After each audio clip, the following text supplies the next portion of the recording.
Hi, and welcome back to Evita, cooking at the rhythm of my heart. Thank you so much for joining me. As promised, I have prepared for you the step-by-step of my recipe, my version of plantain canoes, Canoas de Platano. What are Canoas de Platano? Canoes are basically just sweet plantains or ripened plantains stuffed with a picadillo filling. So when we come back, I'm going to take you through the step-by-step how to make these delicious canoes.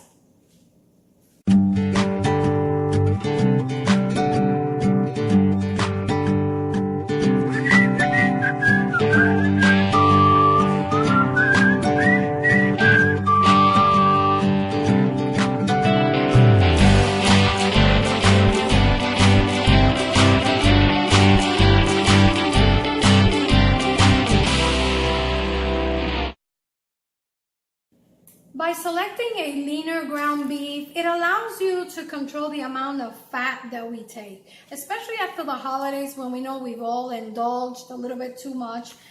So what I like to do, because of course, the leaner the meat, the more expensive it's going to be. So what I do is I like to buy my meat in bulk, and then using my scale, my digital scale, I weigh them into pre-packaged 1 pound bags, date them and label them and keep them in the freezer. Of course, in my case, my kids love empanadas, so I go through ground beef quite a lot. So when I come back, I'm going to take you through the step-by-step of how to make this delicious picadillo. That's going to be the stuffing for our plantain canoes or Canoas de Plátanos. Started browning my meat right here. And this usually takes a few minutes to brown. Now I like to break it down to a finer ground meat. So what I like to do is I like to add a little bit of water. I have my stove on high right now. Just really what I want to do is just brown my beef really quickly. Okay. So it's been browning for about 2 minutes right now. So we're ready to begin adding our spices. And I'm going to start with the jamón en polvo or ham powder. I'm using a low sodium, so we'll add that. I am also going to add 1 packet of sazon Goya, and this one is with culantro and achiote. And let's stir. Now, we don't want to worry about that liquid right now because since I have the stove on high, it's going to evaporate. Okay. All right. I'm going to let this cook for about a minute. Remember, since this is a very lean meat and we've taken some of that fat flavor from the meat, we want to try and elevate the flavors of our meat, or try to make up for the lack of fat in our beef. It's been cooking for about 1.5 minutes, and most of the water is already evaporated. So we're going to start adding the rest of the ingredients. I have here some sazonador total and some adobo.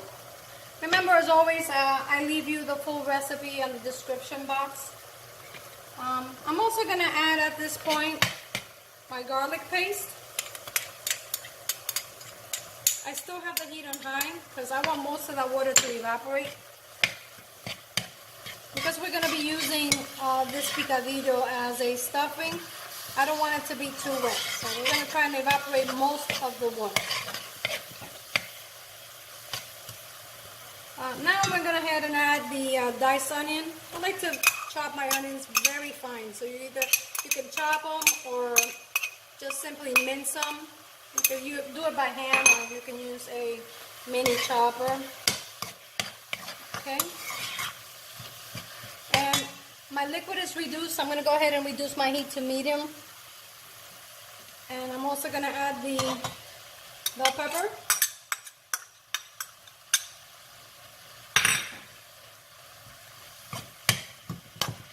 Okay. Now, I'm going to be using some tomato paste, and there's different kinds of tomato paste that you can use. I have 2 different types here that I want to show you. You can use the kind that comes in a pouch like this, or you can use the kind that comes in a tube, which is what I use today. It comes in a tube like that. And once you open this tube, you want to keep it in the refrigerator as you would the tomato paste in the pouch as well. I suggest that you don't buy big quantities of it unless you're going to freeze it, because tomato paste is not an ingredient that we use very commonly, so it tends to go rancid or bad on you.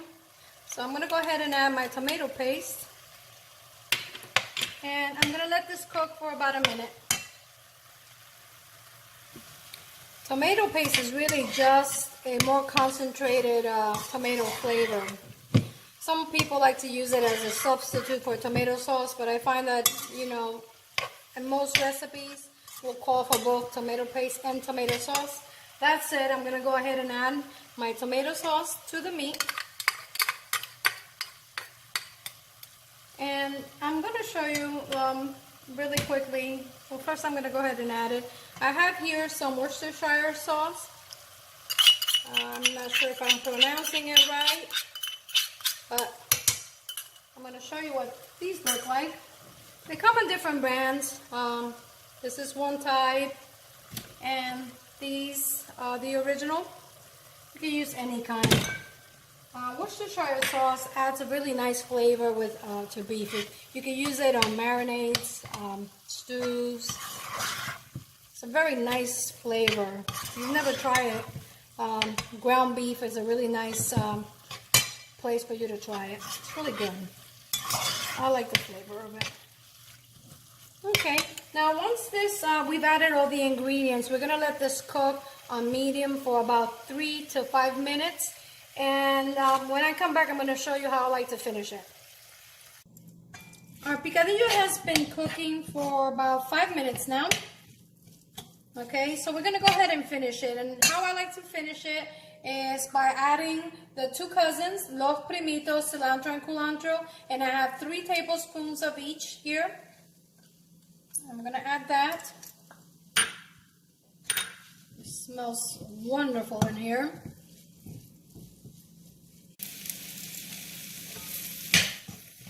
This picadillo is done. Notice there's barely any fat, and of course no water or no liquid in it, and that's what I'm looking for, because I'm going to be using this to stuff my plantain canoes or Canoes de Platano. As always, as an optional ingredient, I like to add a dash of hot sauce. You know, you can use whichever sauce you like. Today I'm going to be using Cristal, and this is going to be to taste. Go ahead and stir this really quickly, and our picadillo is done, and we're going to go ahead and set it aside so that it can cool. Okay, go ahead and turn it off, and we're ready to start prepping our sweet plantains. We begin by selecting ripe plantains, and you want to look for plantains that are yellow in color but still fairly firm to the touch. Plantains, usually the darker the outer skin, the sweeter and riper they become. So you want to make sure you select plantains that are still fairly firm to the touch. To begin prepping our canoes or plantain canoes, I started by cutting the ends, both ends of the plantain. And now what we want to do is we want to hollow out the center very carefully, and using a very sharp knife, we want to cut through it about 2/3 of the way so that we can create a cavity that's going to help us with stuffing the plantain. Now, this is the reason why we want to choose plantains that are still fairly firm to the touch. Of course, when you're cutting them, you want to be careful not to go through the plantain. Now, either with the knife, you continue cutting and hollowing out your plantain. Okay, just to create this cavity, and using a spoon, we can go ahead and remove the inside of our plantain. Now, if you go too deep, you're going to go through the skin, and you don't want to do that. Now, you can stuff these plantains, peel them first and then stuff them. I like to keep the skins on to bake them because I find that they bake a lot better and easier with the skin on. So we have this one, it's almost done, almost 2/3 of the way, and you want to get as much as you can of the plantain. And of course you want to leave about a 1/2 inch of it on the ends also. And this is what it looks like. Now, we're not going to waste the plantain that we've hollowed out because this is going to be part of our stuffing. We're going to be mixing this with our picadillo. Let me do another one very quickly so I can show you.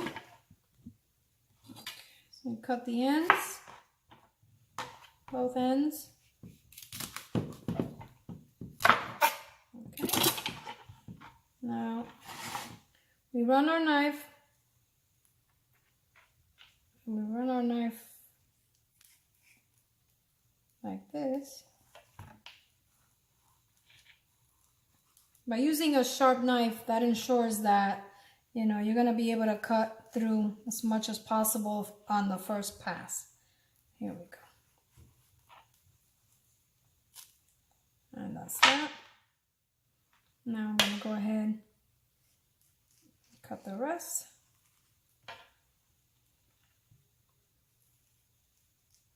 Now these canoes are perfect as a meal with a side of a salad. You can make them smaller if you want, you know, by cutting them in half, and then you can serve them as an appetizer. They're very good and very popular in Puerto Rico. And this is one of many ways that you can stuff these sweet plantains. Plantains are very, you know, very good for you, and they're delicious all on themselves. But with this picadillo stuffing that I've showed you, you're gonna find that it's very good and appealing to your taste buds. Okay, so when I come back, we're gonna begin stuffing our peppers. Our plantains. But very quickly, I wanted to show you what I do is I make sure I remove all the peel from the ends of the plantains. And you can either peel it back like this, if you want, or cut it back, but they're ripe, so they're fairly easy. And then we just begin mashing or cutting through the plantain so that we can mix it with the picadillo. We take the plantain and we mash it like this. It doesn't have to be perfect, but we just want it to break down slightly before we add the picadillo to it. Okay, I just don't want big chunks of plantain. I like everything to be nice and uniform. I know we eat with our eyes also, so I like it for everything to look pretty. So now, once we've mashed our plantain, still too big there. Okay, once we mash our plantain, okay, we'll go ahead and mix the picadillo. And remember, I always leave a recipe in the description box with it for you with measurements. And I have a blend of cheese here. Okay, you can use whatever melting cheese you like. I'm going to be using this kind. It's a 4-cheese blend. I'm going to add 2/3 of it, and I'm going to reserve 1/3 of it for the top of our canoas or canoes. Okay.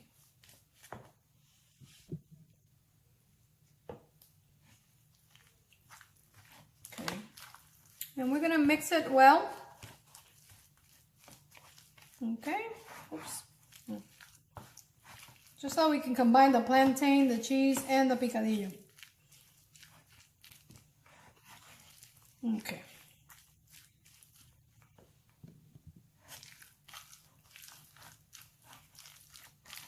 Once it's nicely combined, we're going to go ahead and stuff our canoes or our canoas.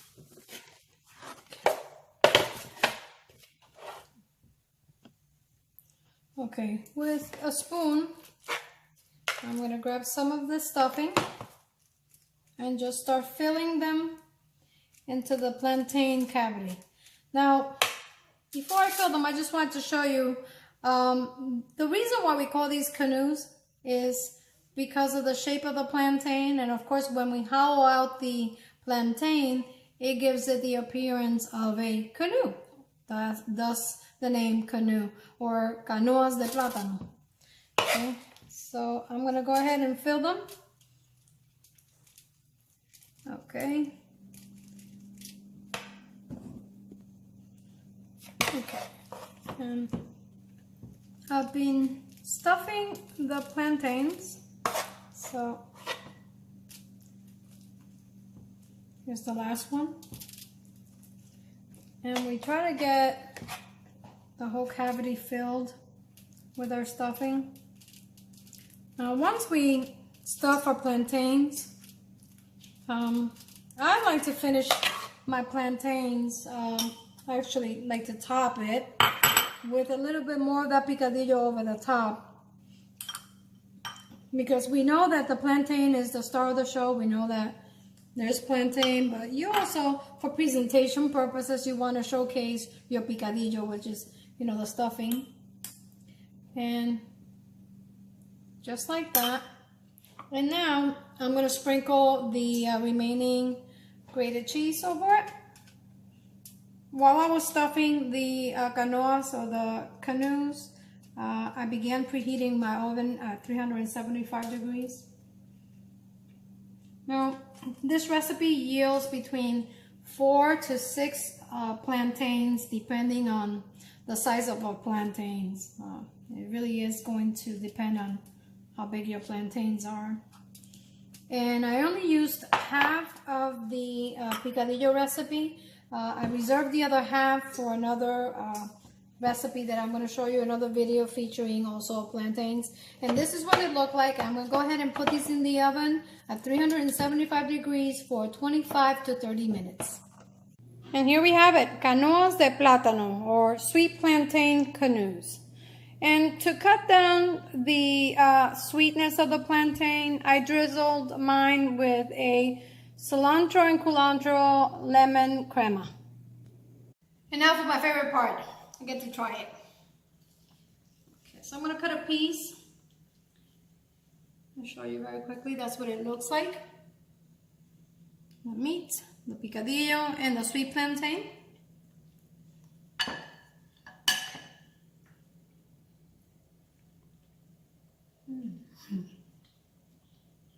It's so good.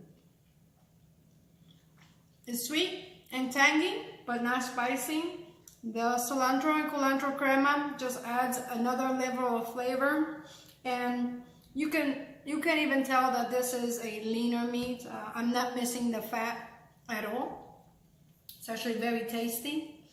So friends, if you like this video, please remember to subscribe, activate the little bell on the bottom, like and share my videos so that I can continue making these videos for you. Until next time, this is Evita, cooking at the rhythm of my heart. Buen provecho y hasta la próxima.